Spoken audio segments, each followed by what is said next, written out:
Welcome back to a course on real analysis basic topology. Metric ஸ்பேஸில் இப்போ வரைக்கும் matric ஸ்பேஸ்னா என்ன அதோட ஒரு சில எக்ஸாம்பிள்ஸ் பார்த்தோம். அதுக்கடுத்து செமிமெட்ரிக்னா என்ன அப்படின்ட்டு அதில் 1 or 2 எக்ஸாம்பிள்ஸ் பார்த்தோம். இப்போ நம்ம அடுத்தது என்ன பார்க்க போகிறோம் அப்படின்னா we are going to talk about bounded metrics.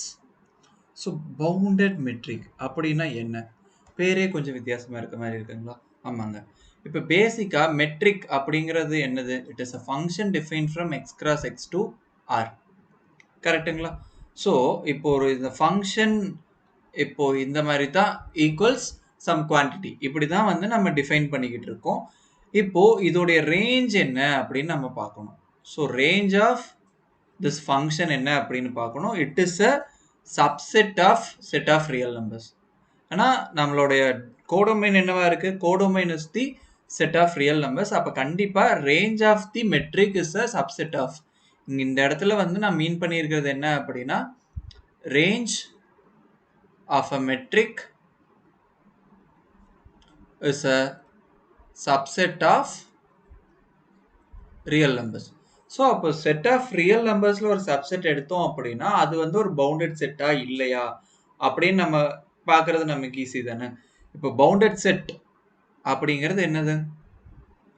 சிம்பிளாக சொல்லணும் அப்படின்னா இந்த set suppose for any set A in R, supremum of A and infimum of A exist and they are finite. இப்படி இருந்துச்சு அப்படின்னா அந்த செட்டு நம்ம பவுண்டட்னு சொல்லுவோம். ஸோ ரேஞ்ச் அப்படிங்கிறது ஒரு செட்டு தான். It is a subset of the real numbers. இது பவுண்டடாக இருந்துச்சு அப்படின்னா நம்ம இந்த மெட்ரிக்கை வந்து பவுண்டட் மெட்ரிக் அப்படின்னு சொல்லலாம். சரிங்களா? இப்போ இதுக்கு வந்து ஒரு சில எக்ஸாம்பிள்ஸ் நம்ம பார்ப்போம். ஃபஸ்ட்டு இருந்துட்டு நான் கன்சிடர் பண்ணக்கூடியது வந்து எக்ஸுங்கிறது எனி செட். நான் எந்த செட்டில் வேணாலும் நான் இது பண்ணியிருந்திருக்கலாம். Let d be the metric defined on x. ஏதோ ஒரு மெட்ரிக் நான் டிஃபைன் பண்ணியிருந்திருக்கேன். தென் இப்போ புதுசாக நான் என்ன பண்ண போகிறேன் அப்படின்னா D1ன்னு ஒரு விஷயம் டிஃபைன் பண்ண போகிறேன். இது எப்படின்னா D divided by 1 plus D is also a metric on X. So இப்போ இந்த மாதிரி நம்மளால டிஃபைன் பண்ண முடியுமா அப்படிங்கிறதே வந்து ஒரு கேள்வியாக ஒரு சிலருக்கு நம்மள ஒரு சிலருக்கு தோணலாம். ஸோ இது வந்து ஒரு ப்ராப்பரான டெஃபினிஷன் தான் அப்படிங்கிறத இப்போ நம்ம செக் பண்ணுவோம். இப்போ டி வந்து என்ன பண்ணியிருந்திருக்காங்க? எக்ஸ் கிராஸ் எக்ஸ்லேருந்து ஆருக்கு போகிற ஒரு விஷயம். சரிங்களா? ஸோ அப்போ d of x comma y அப்படிங்கிறது வந்து it is a member of set of real numbers. இப்போ D1 அப்படிங்கிறது மெட்ரிக்னு பேசுகிறாங்கன்னா எக்ஸ் கிராஸ் எக்ஸ்லேருந்து ஆருக்கு தான் போய் ஆகணும். இப்போ என்னோட இந்த D1 ஆஃப் எக்ஸ் ஒய்யை வந்து நான் எப்படி டிஃபைன் பண்ணுறேன்னா D of x y by 1 plus D of x y. So இந்த இடத்துல எனக்கு என்ன நடக்குதுன்னு பார்த்துட்டிங்கன்னா இங்கே என்னோட இந்த நியூமரேட்டர் வந்து ஒரு ரியல் குவான்டிட்டி. ஸோ டினாமினேட்டரில் இந்த D ஆஃப் எக்ஸ் ஒய்யும் எனக்கு ஒரு real quantity. So 1 plus R அப்படிங்கும்போது இது மொத்தமாகவே வந்து எனக்கு ஒரு ரியல் குவான்டிட்டி தான். ஸோ இதுலேருந்து எனக்கு தெளிவாக என்ன ஆயிடுச்சு? இந்த D1 ஆஃப் எக்ஸ் ஒய் வந்து ஒரு real quantity. So x cross எக்ஸ்லேருந்து ஆருக்கு வந்து நம்மளால ஒரு ஃபங்க்ஷனை டிஃபைன் பண்ண முடியுது. ஓகே, இப்படி ஒரு ஃபங்க்ஷனை டிஃபைன் பண்ண முடியுது. ஸோ இப்படி ஒரு மேப்பிங்கை டிஃபைன் பண்ணலாம். இப்போ வரைக்கும் இந்த மேப்பிங்கை எப்படி டிஃபைன் பண்ணலாம் அப்படிங்கிற ஐடியாவை நம்ம பார்த்துட்டோம். இதுக்கு அடுத்தது தான் வந்து இதில் மெட்ரிக் அப்படின்னு ப்ரூஃப் பண்ணணும்னா நம்ம என்னென்ன செக் பண்ணணுமோ அந்த விஷயங்கள் எல்லாம் பார்க்க போகிறோம். ஓகே, இப்போ இந்த டி வந்து மெட்ரிக் அப்படிங்கும்போது நமக்கு என்னென்ன விஷயங்கள் தெரியும் அப்படிங்கிறத நோட் பண்ணிக்கோங்க. Since d is a metric, இந்த டி ஆஃப் எக்ஸ் ஒய் வந்து இதோட non negativity. So d of x y வந்து 0வாக இருந்துச்சு அப்படின்னா எக்ஸும் ஒய்யும் சேமாக இருக்கும். எக்ஸும் ஒய்யும் சேமாக இருந்தால் இது டி ஆஃப் எக்ஸ் ஒய் 0வாக இருக்கும். டி ஆஃப் எக்ஸ் ஒய்யும் டி ஆஃப் ஒய் எக்ஸ் அதாவது சிமெட்ரி ப்ராப்பர்ட்டி இருக்குது. அடுத்து ட்ரையாங்கிள் இன்இக்வாலிட்டி. ஸோ இப்போ இந்த ட்ரையாங்கிள் இன்இக்வாலிட்டியை பற்றி நம்ம பேசுகிறோம் அப்படின்னாலே இருந்துட்டு திஸ் இஸ் ட்ரூ, இங்கே நம்ம பேசின எல்லா விஷயமுமே true for all x y z in x. எக்ஸில் இருந்து எடுக்கணும். சரிங்களா? சரி வாங்க இதை வச்சுக்கிட்டு இந்த D1 வந்து எப்படி மெட்ரிக்னு ப்ரூஃப் பண்ணுறதுன்னு பார்ப்போம். இப்போ மொதல் விஷயம் நான் நெகட்டிவிட்டி. இப்போ d of x, y I think instead of writing it completely நான் ப்ரீவியஸ் பார்த்து சொன்னேன் அப்படின்னாலே கொஞ்சம் பெட்டராக இருக்கும். இங்கே பாருங்க இந்த விஷயம். ஸோ பார்ட் ஆஃப் இதெல்லாம் நான் கொஞ்சம் எழுதுகிறேன். Hope you people can follow my things. இந்த குவான்டிட்டி நான் நெகட்டிவ் கரெக்டுங்களா? அப்போ உங்களோட நியூமரேட்டர் வந்து இந்த இடத்துல நம்ம என்ன சொன்னோம், ஒரு ரியல் அப்படிங்கிறத சொல்லி இந்த மேப்பிங் வெல் டெஃபினிஷன் செக் பண்ணோம். இதே இது வந்து ஒரு நான் negative quantity. Numerator is a நான் நெகட்டிவ். இங்கே டினாமினேட்டர் இந்த பார்ட் மட்டும் எனக்கு நான் நெகட்டிவ். அப்போ இது மொத்தமாக நான் சேர்த்து பார்க்கும்போது this is greater than or equals 1. அப்போ கீழே வந்து எனக்கு 0 வரதுக்கான பாசிபிலிட்டியே கிடையாது. மேலே வேணால் 0 வரலாம், இல்லை பாசிட்டிவாக இருக்கலாம். கீழே ஆல்வேஸ் பாசிட்டிவ் தான். ஸோ இது கிரேட்டர் தென் 1ங்கிறத வந்து கிரேட்டர் தென் 0ன்னு சொல்லலாம். ஸோ டினாமினேட்டர் எனக்கு பாசிட்டிவ் குவான்டிட்டினா நியூமரேட்டர் எப்படி இருக்கோ அதை பேஸ் பண்ணி தான் எனக்கு இதோட வேல்யூ இருக்க போகுது. இதிலிருந்தே வந்து தெளிவாக நமக்கு என்ன தெரிஞ்சிருச்சு, d1 of xy வந்து ஒரு நான் நெகட்டிவ் குவான்டிட்டி அப்படிங்கிறது தெரிஞ்சிருச்சு. அடுத்தது d1 of xy வந்து 0வா இருந்தா என்னது, this is d of xy வந்து d of xy plus 1 plus d of xy இதுதான் 0. இப்போ நம்ம இங்க என்ன பார்த்தோம், டினாமினேட்டர் பார்ட் வந்து நம்ம கண்டிப்பா ஒரு பாசிட்டிவ் குவான்டிட்டி. இப்போ டினாமினேட்டர் பார்ட் வந்து பாசிட்டிவ் குவான்டிட்டி, பட் ஸ்டில் இந்த ஹோல் குவான்டிட்டி நமக்கு 0 வருதுன்னா அப்போ நியூமரேட்டர் தான் கண்டிப்பா 0வா இருக்கணுங்களா? So numerator 0, d of xy 0. இது சரி, d of xy 0 அப்படின்னா நமக்கு என்ன ஆயிடுச்சு, இந்த விஷயத்திலிருந்து x equals yன்னு கிடைச்சிருங்களா? So if and only if x equals y அப்படிங்கிறது கிடைச்சிருச்சு. ஓகே, இப்போ d of xy 0னா கீழே 1 இருக்க போது, இங்கே மேலே 0 அப்படிங்கும்போது இது வந்துடுங்களா? So this follows easily. So அடுத்தது symmetry follows from the symmetry of D. சரிங்களா? So I think something is happening with this. Symmetry follows from the symmetry of D. ஏன் அப்படின்னா இதை வந்து xyன்னு மாற்றி எழுதிக்கலாம், இதை xyன்னு மாற்றி எழுதிக்கலாம். நமக்கு மேலே இருக்கக்கூடிய வேல்யூவில் எந்த சேஞ்சும் ஆக போகிறது இல்லை, கீழே இருக்கிறதுலையும் எந்த சேஞ்சும் ஆக போகிறது இல்லை அப்படின்னா இது ஈஸியாக வந்துருச்சு. ஸோ இந்த ட்ரையாங்கிள் இன்இக்வாலிட்டி தான் வந்து ப்ரூஃப் பண்ணுறதுக்கு கொஞ்சம் நம்ம ஒர்க் பண்ண வேண்டியதாக இருக்கும். சரிங்களா?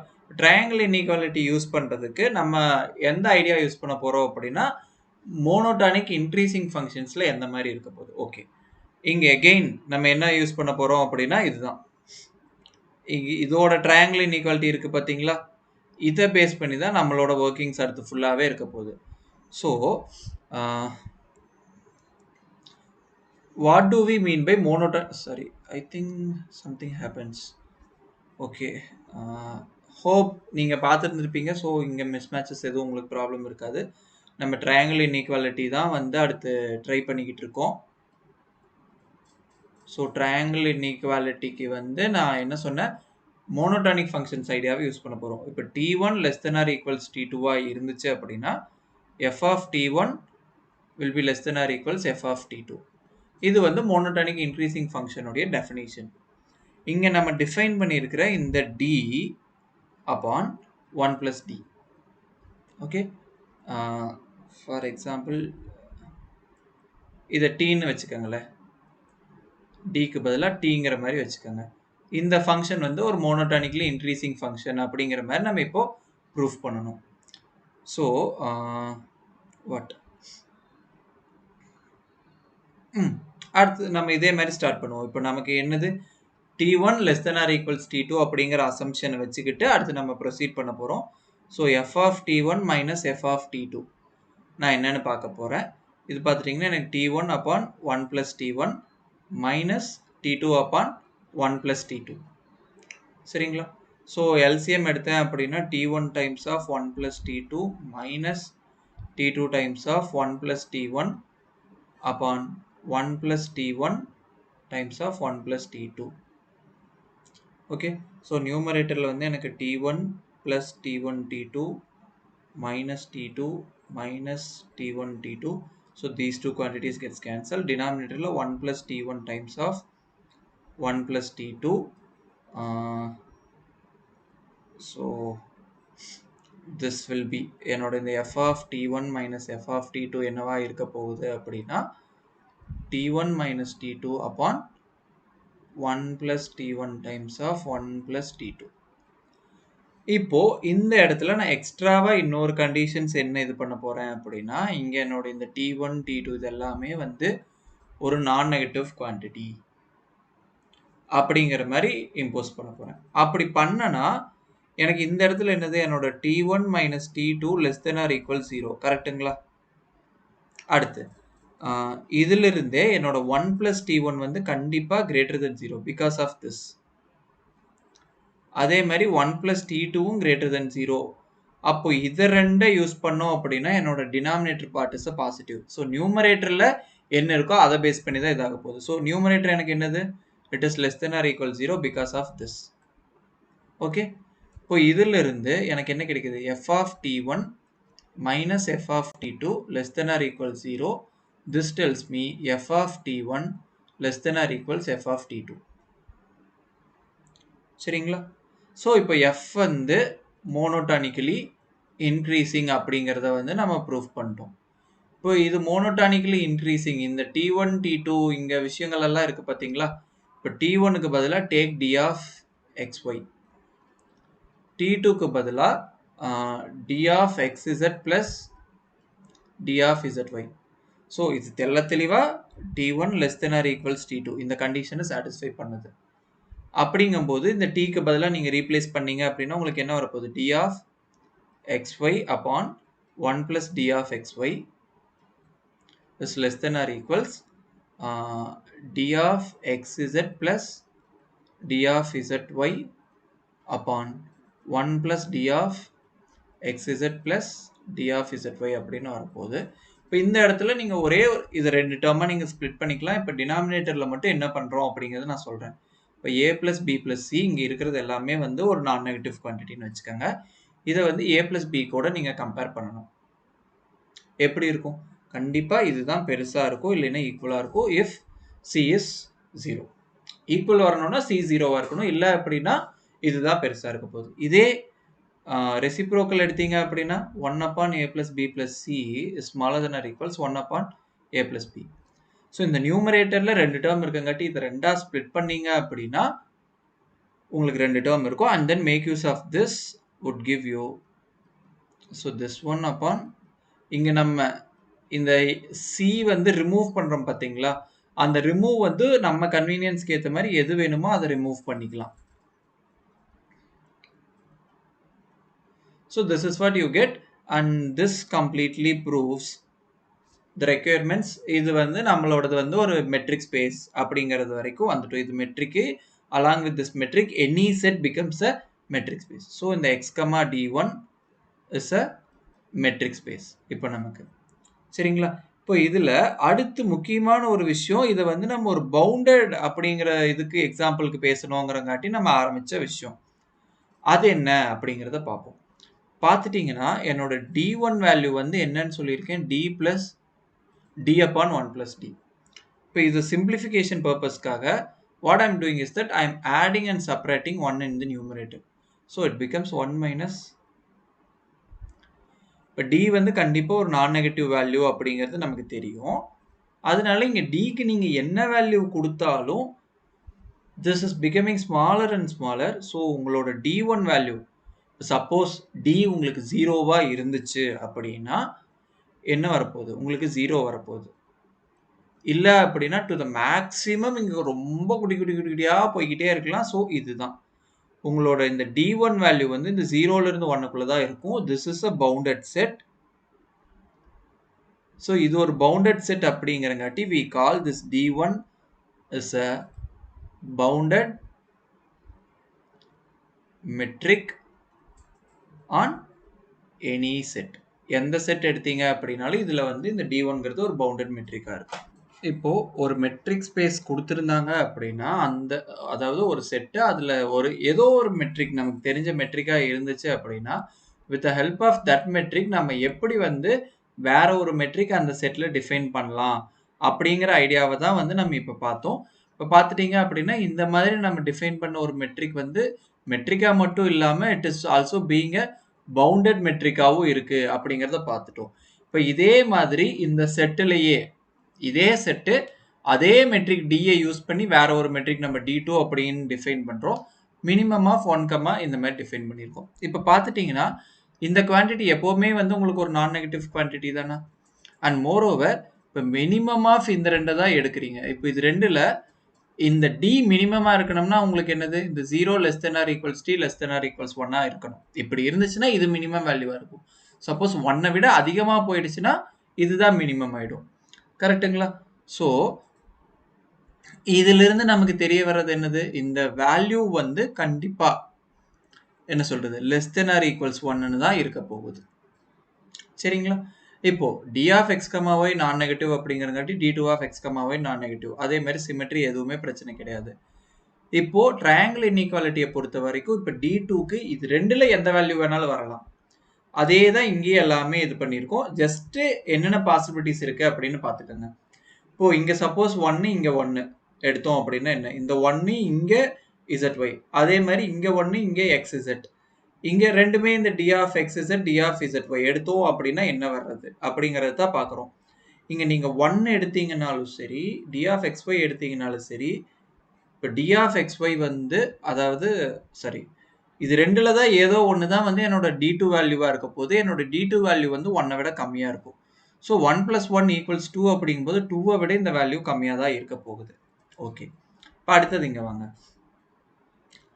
இப்போ இந்த வேல்யூ அதே தான் இங்க முன்ன என்ன சொன்னோமோ இந்த வேல்யூ வந்து கண்டிப்பா என்னோட இந்த வேல்யூ வந்து லெஸ் தென் ஆர் ஈக்குவல்ஸ் 1 தான். ஸோ இந்த பக்கம் மேக்ஸிமமே 1 தான் இருக்கிறதுக்கான வாய்ப்பு இருக்கு. இங்க பாத்தீங்கன்னா 1 கூட ஒரு நான் நெகட்டிவ் குவான்டிட்டி ஆட் பண்றேன் அப்படிங்கும்போது we have less than or equals. அதே மாதிரி தேர்டுக்கும் அதே தான் நடக்குது. இப்போ இங்க நீங்க 1 சூஸ் பண்ணீங்க, 1 தான் மினிமம்னு சூஸ் பண்ணீங்கன்னா 1 less than or equals d of xyன்னு இருக்குங்களா? இது ரெண்டுல 1 மினிமமா இருந்தா இதுதான் நடக்க போகுது. மினிமமே இதுதான் இருந்துச்சுன்னா பிரச்சனை கிடையாது. கண்டிப்பா since d is a metric, இதுல இருந்து நமக்கு இந்த ஒரு கண்டிஷன் வந்துருங்களா? ஸோ நமக்கு நான் இங்க சொல்ல வர விஷயம் என்னன்னா 1 கண்டிப்பா இப்போ 1 தான் ஸ்மாலர் வேல்யூவா இருந்துச்சுன்னா இந்த கண்டிஷன் இருக்கும். இல்லைன்னா இதுதான் ஸ்மாலரா இருக்கும். எப்படி இருந்தாலும் இந்த 2 கம்பேர் பண்ணும்போது நமக்கு இந்த இது வந்துருங்களா? இப்போ இது எல்லாத்தையும் குமுலேட்டிவா பார்க்கும்போது triangle inequality for this metric D2 is satisfied. சரிங்களா? அண்ட் மோர் ஓவர் இங்க நம்ம D2 வந்து ஸ்மாலர் தென் ஆர் ஈக்குவல்ஸ் 1 தான் இருக்கும் அப்படின்னு சொல்லியிருக்கோம். D2 ஒரு மெட்ரிக் அப்படிங்கிறங்காட்டி கிரேட்டர் தென் ஆர் ஈக்குவல் 0. அப்போ மொத்தமா இந்த ரேஞ்சுக்குள்ள தான் வந்து அதாவது இது சிம்பிளிஃபைடா எழுதணும் அப்படின்னா இந்த மாதிரி வரப்போகுது. இதைத்தான் வந்து இந்த மாதிரி எழுதியிருக்கோம். D2 takes the value in 0 to 1. இதுதான் இந்த D2ங்கிற மேப்பிங் உடைய ரேஞ்சு. அது பவுண்டடா இருக்கங்காட்டி இது ஒரு பவுண்டட் மெட்ரிக். இங்க 1ன்னு கிடையாது. If you choose any positive constant C here, it is metric and the range will be 0 to C. சரிங்களா? This is an example of bounded metric. இப்போ மெட்ரிக் ஸ்பேசஸில் நம்ம பார்த்த எல்லா விஷயங்களும் உங்களுக்கு மெட்டீரியல் தேவைப்படுது அப்படின்னு நினச்சிங்கன்னா அதோட பிடிஎஃப்கான லிங்க் வந்து டெஸ்கிரிப்ஷனில் இருக்கும். அதை நீங்கள் எடுத்துக்கலாம். நன்றி.